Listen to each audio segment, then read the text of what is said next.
Okay, when I left you last time, Peter Jones was splitting cane and talking about cane, and he took a piece like this and he got it into pieces like this.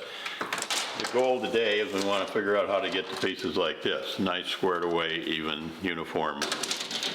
Pieces of cane we can put in the roughing forms. Now when I do that, I figure I don't like to work with any more cane than I have to. Splitting and stuff, if you're doing splitting particularly, it's a lot easier and works better if you just work with the amount of cane you have to. So I take the taper chart.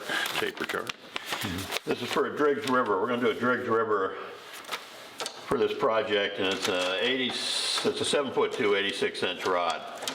So we need 41 inches of cane per section to do the rod. Now I use a Morgan hand mill occasionally, so I add five inches of waste on each end. And then when I cut these down, when I cut them out of the comb, when I cut the comb down to split them, I want them to be a couple more. I give them 2 or 3 more inches to do the stagger when I get around to doing the stagger. So what we've got here is some pieces of cane that are, they're actually about 58 inches.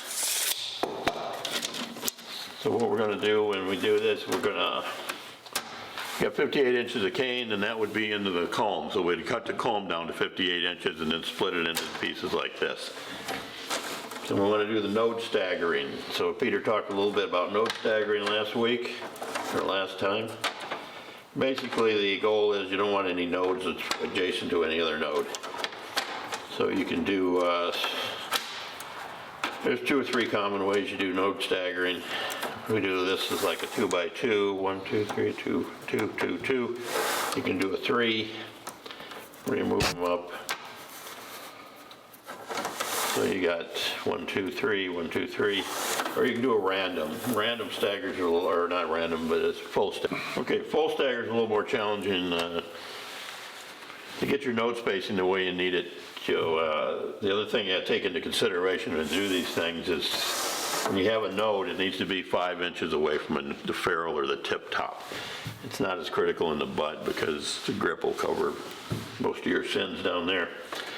But you want to make sure when you get this node staggering done that you have at least 5 inches separation from the ferrule. We're going to go ahead and stagger this out. So we've got, you can see here, I don't know, 1, 2, 3, 1, 2, 3. And we want to mark these. Now, a lot of guys just mark them 1, 2, 1, 2, 1, 2. I mark them, I do, oops, my pen will allow me, 1, 2, rats. Sharpie let me down. Okay, we'll do it with a China marker. Okay, 1, 1, 2, 1, 2, 3, and so on. 4.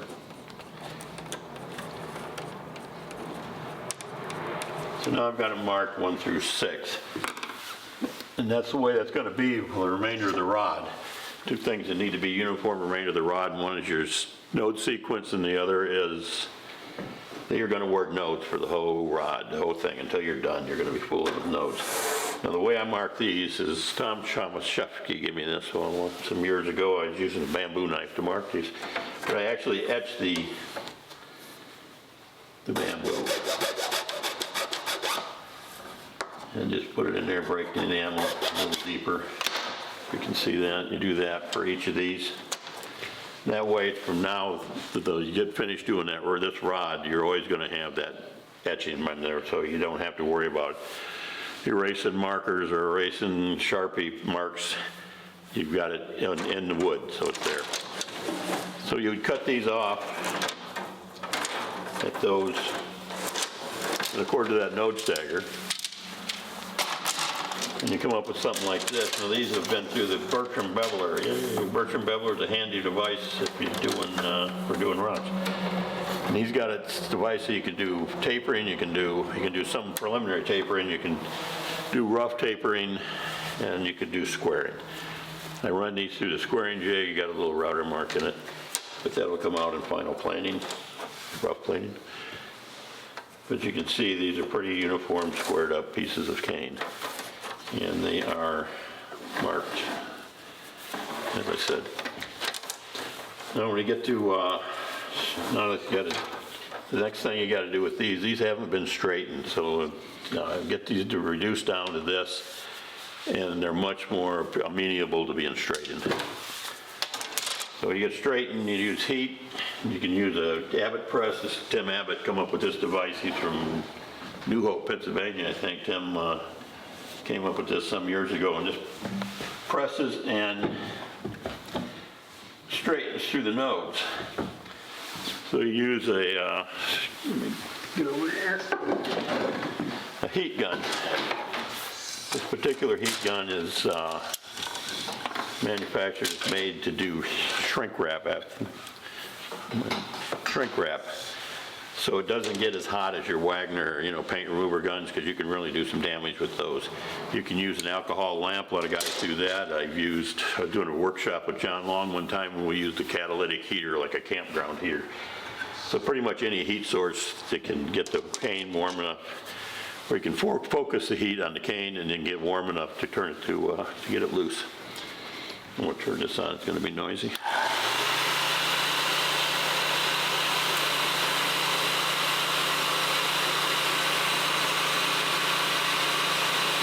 So you heat your node, bamboo's a grass. When it gets warm enough, it'll actually become flexible. You can feel it.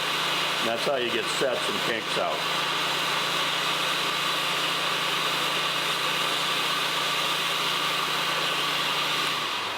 You warm it up in there and you move it over here to the Abbott press. The other way, if you don't have an Abbott press, you don't want to buy one, you can use like a pony clamp. Just got to make sure it's got smooth jaws. So this thing presses it in both directions at the same time, up and down. And that will generally, that'll crush the nodes. The two things that crush the nodes. You can do several things with nodes. You can ignore them, which is not a good idea. You can press them like we're doing here. You can offset them. There's a jig for doing that where it pushes them back and then press them. But this is pretty common. This pressing the nodes is a pretty common procedure. So you press them, and that will get them nice and flat. Straighten that cane out. See how straight that is here? Perfect. Good. Occasionally you'll get a node or a kink that won't straighten. So we got this gizmo here I got from John Long about 150 years ago. The Wara press. When Bill Wara came up with this thing some years ago. So you get a kink in here, like one that's a little, I don't have one here, but if you had one here, you'd heat it up, put it into the Wara press, and you can focus some pressure onto that kink. And it's that 9.5 times out of 10, this will straighten them out. So that's pretty much how you get size of doing your node staggering, sizing the strips, squaring the strips, and then going to your node, you're treating your nodes, crushing your nodes and straightening the strips. The strip is, if you're straightening, if you got it outside of the node, you got a place in here, you just heat it up and you can move it. Once that thing gets warm, you'll feel it. It'll move and it'll straighten. So that's it for today. Thanks for stopping by or watching or whatever the hell you're doing. Appreciate it. And next time we'll be roughing. We'll be actually get them in there and we'll be roughing them. We'll probably do them on wood forms up here. And we'll talk about roughing, getting that first 60 degrees in so that you can get it smoothed out to go to final planing. That's it. Thank you.